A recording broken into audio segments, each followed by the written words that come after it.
we got her down here, and just recently, actually it was today, Adidas just hit me up. Wow. For a commercial for her, and then not only that, but we starting to book out venues for Prince from Love and Hip Hop Miami. He's on tour with Raheem right now, and that's with 112, Jagged Edge, and Genuine. So I'm booking all the after hour shows for that. And then on top of that, let me ask you though, Gus. Working with all these esteemed artists that's in the music industry, why work with models? Why is it a thing? Other than you want pretty ladies around you, what's the reason? No, I work with the music industry. I work with the film industry. I work with modeling. Okay, so it's all kind of intertwined. I'll put it like this: I'm your ultimate plug. Plug masters, baby. Yeah. So hold on. So when you got with Zia, what was it about her work ethic that? Eventually, I'm gonna get it right, man. I've been in this business long enough that I'm gonna bump my head and then I'm gonna find my way. That's just how real it get. You know what I mean? But when you got with Zia, and she's fast paced like she is, what was it about her work ethic that let you know that she was somebody to be reckoned with and work with? Well, the fact that she's loyal. She's 100 loyal to me. People cause, different problems, whatever, she ironed them out. On top of that, she worked hard at her craft. She was, on point all the time. I didn't have to tell her 2 and 3 times to handle something. She got the job done. Case closed. That's it. Yeah. To the point right now where Adidas is barking up your tree, huh? Now hold on. Now, Zia, when that came across to you, the opportunity, hey, I know Gus called you. Hey, I got something big for you on the table. How did it go? How did the call go?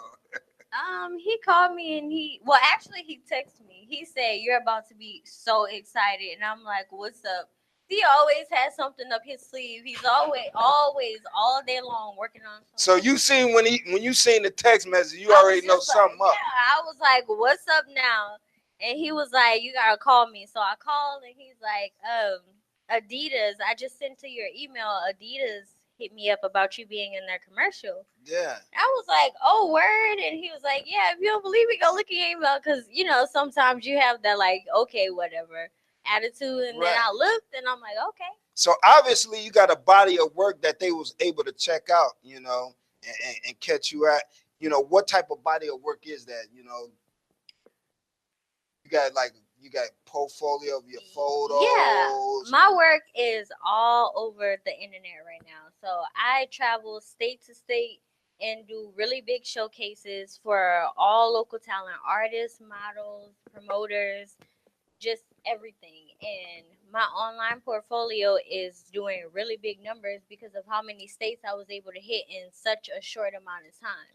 Wow, so you traveled the country in a short amount of time, and you was able to accomplish things, different fields using your talent, working with music artists, working with brands and things of that nature, and you were able to build a catalog up. Yeah. Where is it mostly seen at? On the social media? Social media is actually, one of the biggest markets right now. Everything you see, everything you get in touch with that's going on in the world, you can find it on social media. Yeah. So everything right now that's going on with me is on every social platform, from Instagram, Facebook, Twitter, everything. Online, on websites, branding websites, advertisements. Yeah. Yeah, all right, we back. Player T, that's me, Hollywood in the Hood. I'm right here with Gus George and Zia Sanders right here. POPM Ent. Now, before we went to the break, we were getting into what model Zia does. And, she goes around the country working with a lot of different talents, from music to brands and things of that nature. And I wanted to touch more on that so we can get more familiar with you, Zia. Explain that a little bit. Go into that. Okay, so what I do basically is I go all over, put on local showcases that will be a big event that'll showcase all talents of all aspects of the industry. So I get artists, I get labels, I get models, promoters, the DJs, and we just come together and we do a big event. So with the labels, I have pretty much everybody who's interested pick something out. in that label so that we can get a little shine on that. We have some artists that I have perform. I usually do between 4 to 5 so that the focus stays on that artist. I have the models who come and they pretty much do the networking for everybody on the team along with themselves. Because I have producers, executives, and directors that come from all over who are used to my showcases who come out for support. So it's always a big networking event. Oh, so you use your model. You have other ladies Mm-hmm. who are inclined to do such a thing, and you put them to work, and they do their thing. So they go around, prance around, and smelling good, looking good, and then they'll get your number and email you know, and put you in the mix. You know, that's just how this stuff goes. You know, so now you got with Gus, and now Gus, now you got this lady. She's down. She's working with all these types. You know, what was the first thing that you considered using her for? I considered using her for. Somebody said, you know what I mean? Go ahead. The first thing I considered using her for was her professionalism. She steps up to the front line when it's time. She, I catch her on the pictures and everything that she's been doing in the venues. I went out to Houston. She had like 10 different venues when I was out there going, and I couldn't make it out there because I got trapped in a whole nother 10 city. different venues. She was working. Fathom that. She was working it. 10 different venues. While I was out there, we was starting up the bully tour stuff, and we was working with the Stop the Violence program. But while we was working with the Stop the Violence program, it went sour, and because of discrepancies, they was trying to be it was Stop the Violence embrace. They was being discriminative towards the models, so I pulled off of that. And when I pulled off of that, she had all these different shows and venues going on at particular dates and times and stuff, and I just couldn't make it over there to her. So I was like, you know what, I gotta get you down here to Ohio. Mm-hmm. So we go ahead and moved up to Ohio. You know what I'm saying? Getting things moving. What happens here is what she is best in is coordination. She can coordinate and put anything. Well, let me ask you, how did the Stop the Bullying campaign come about? Because we're doing all this entertainment, we're doing all this modeling, showcases, and all this. How did the whole thing about Stop the Bullying come about? Okay, I'm talking to Adrian Tibbs, Lil Flip Stage Management, and we was talking about getting a tour together because Lil Flip had lost his tour at the time. And he was like, we need a 501c3 company and whatnot. And so I was like, well, I got that. You make sure that, we got the talent we need when we get this popping. So what I did is I called up the Stop the Violence Embrace out in Florida. And then we was in negotiations with Rap-A-Lot Records and Stop the Violence Embrace. But when I walked away from Stop the Violence Embrace, I went and got with the Stop Bullying Now Foundation, the only foundation in the United States that works with the federal government for bullying. Wow, okay. And, they got behind us. So now what we're doing is we're going to be doing fundraisers over the next year and building the sponsorships and whatnot. And then we're going to launch the 2020 So let me get it straight. Tour. Basically, working with Lil Flip, you wanted to put a tour together. Oh, I wasn't working with Lil Flip. I was working with his management. Yeah. And so did that detail like working with other artists besides him and wanting to put this Stop the Bullying campaign together to where you have a tour? Yes, like Iron Mike from the Screwed Up Click, which is Lil Flip's camp. Right now I'm booking stuff for him, and he's actually on our board too. But as for Zia, she's, she got her DrippDolls and she got her venues going on. DrippDolls. Yeah, and she's pushing it. Well, I mean, Gus, you still in the gangster rap, but now it's how we, I'm trying to figure how we go from gangster rap to Stop the Bullying. Okay, let me get in on that just a little bit. Okay, yeah. Okay, all right. I wanted to touch on a little bit of a foundation, something that kind of hit home that people can relate to. Because at the end of the day, with all the business and everything that I have going on, I'm still 23.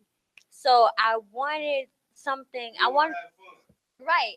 And I wanted to do something a little more emotionally relatable to people. And bullying is something that's going on, like you said, it's going on all over the world, from not just smaller ages to bigger ages, and it's something that's flamboyant right now. It's going on social media. People are making it okay for this to go on. People are dying.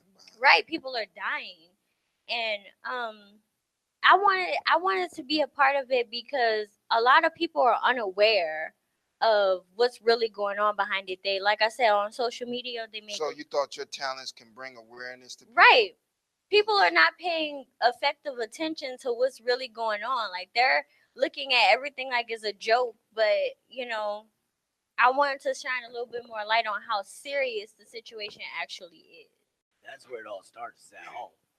What happens is usually all the confrontation starts off at home, and then they take it out, beyond home, and they start becoming the bully instead of being bullied. And what it is their spirits is low.